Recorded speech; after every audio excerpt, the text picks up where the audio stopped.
Good evening, ladies and gentlemen. Welcome to another edition of Everything Football 62. I'm your host, Jonathan Big Tex Johnson. Um, this show is going to basically be on my wrap up of the draft and my thoughts on the draft and what I think, what happened. I thought it was actually a pretty good draft, definitely from the defensive standpoint of view. I was pretty impressed with that. I said because I think a lot. I think you had, as a matter of fact, you actually had 19 in the first round. 19 defensive players actually went in the first round. And that's a nice impressive number. 19 went in the first round, and you had 13 offensive players went in the first round. They rounded out your 32. Again, one of the more surprising or one of the most talked about aspects was the fact that you had the Bears actually move up uh, from the 49ers, basically swapped, and they took that kid Mitch Trubisky from out of North Carolina, which I guess again I did a piece on my quarterbacks who I thought was going to go in the draft and what I thought they were like. Trubisky was just not one of them. I that Nothing that he did made me jump about the seat or anything like that. Uh, you know, like I said, if he would have been any other quarterback, this guy would have been told to stay in another year at least. He compiled an 8-5 record, 13 starts. If you're not like a Cam Newton or somebody like that who tilted the game or just basically just took over games and stuff like that, you can come off and play 13, 14 games and go in the first round. That's after you win a national championship as well as winning the Heisman Trophy and having the skills to actually take that particular position. Uh, Nothing was really that surprisingly, I guess. One of the more surprising things was the fact that you had Reuben Foster, that stud linebacker from out of Alabama. He falls to the 31st pick. Unfortunately, my Cowboys didn't want to pick him up for whatever reason. We do need pass rushers, or the Cowboys definitely need pass rushers, but he was the best defensive player, in my opinion, on the board, period, on that Alabama style defense. And that was one of the more surprising things there. Everything else pretty much ended up being what it's going to be. I think Leonard Fournette's going to be a keeper. I think he's going to be around the league for a long time. I'm thinking people like, you know, uh, Ezekiel Elliott coming into the game with Dallas and being a running back and attacking. And I think running backs is getting ready to start being more prevalent in the game again. It's needed, as I've said repeatedly before my different broadcasts. You need to get back to the running game. Like I said, Atlanta has a running game. They have a ring on their finger. You have a lot of these guys. I think one of the more going to be interesting guys that I can't wait to see play in the next level is definitely going to be the young man Corey Davis from out of Western Michigan. I think he's going to be the stud receiver on the next level. I honestly do. He has that. He just has that factor to me. Hopefully everything will gel with him going to the Titans. Marcus Mariota, good quarterback coming off injury, but I think they're getting ready to have a nice team up over there at the Titans and everything. It's still jury's gonna still be out for me as far as this Christian McCaffrey. Uh, if he's going to be used as a slot receiver, okay. But all of this nonsense about him basically being an every down back, I don't see that. I just don't see that. He can prove me wrong, that's fine, but I don't see that. I thought Patrick Mahomes, that was a nice pick for the Chiefs. A lot of people saying maybe no, stuff like that. I think he'd be a nice pick. Cannon arm, kid set records. He was the only thing Texas Tech actually had. And, you know, throwing almost 700 attempts last year and only threw 10 picks and threw 41 touchdowns. I mean, and they had a game throwing over 700 some odd yards. I think the kid can be definitely special. Definitely like the Hassan Reddick from the Cardinals at 13, like what they did and everything as well. You keep going. Some of the more other things, Jabril Peppers, he's at the Browns. The Browns might be able to do something. Browns getting a lot of young talent from. They got the number one pick with Myles Garrett. They got Peppers They got Peppers. They end up getting the tight end David Njoku, and like he's going to be a pretty good one and everything like that. But like I said, one of the more surprising was the whole Reuben Foster uh, fall. One of the things that I also seen in the draft, like I was just breaking down and checking out, you had the fact that you had between the 13th and 18th pick, you had six straight. They picked six straight defensive players, 13th to 18th pick. Then you go down to the 24th, 28, 5 straight picks. So you had, 11 picks that were just basically straight at two different times in the draft. That was 11 players taken in the draft at that time. The most that you had for offense was 4 picks. That was from 7 through 10. So, like I said, this was a defensive draft.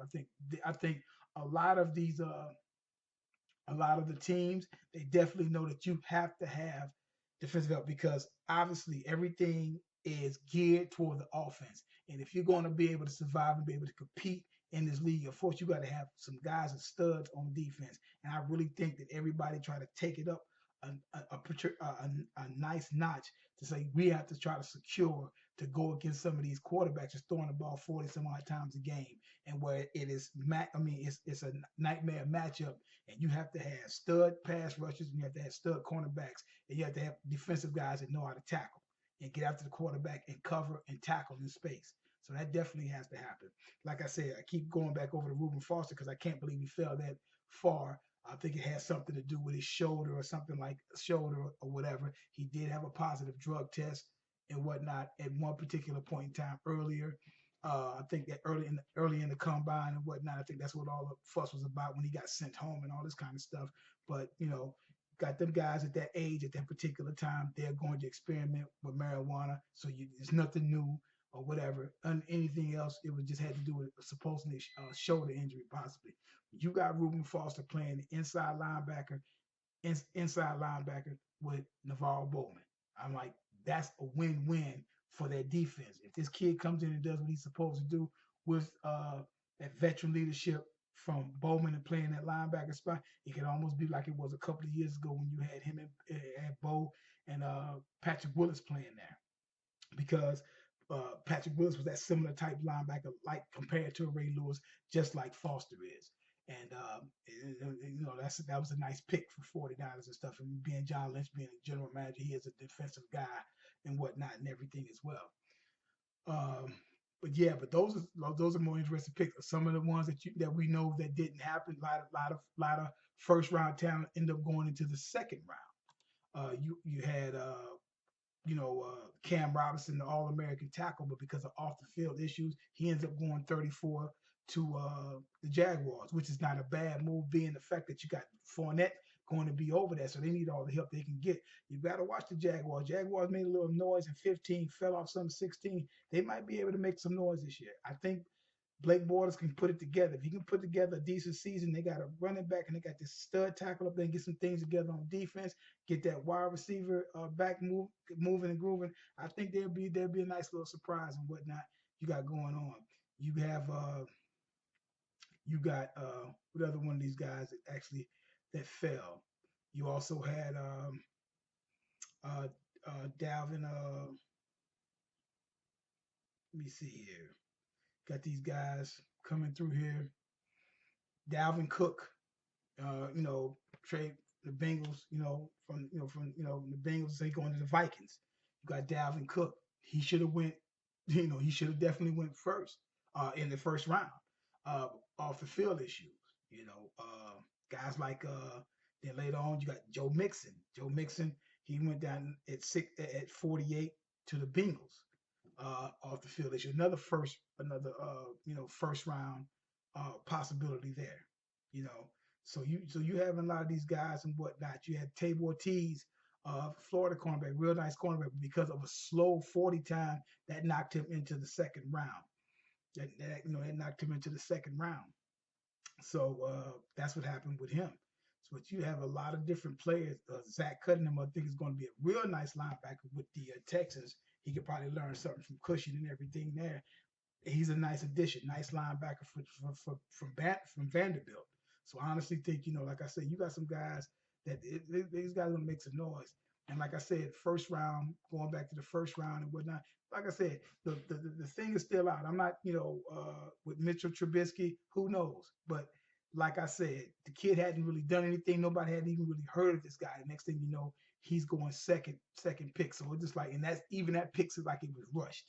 That other two teams basically passing up on him, didn't want him, but he just jumped up in there and over somebody like, how can you basically go in front of Deshaun Watson? if Deshaun Watson, I'll say this, I say this online. If Deshaun Watson did exactly what Mitchell Trubisky did, there's no way he's going second pick.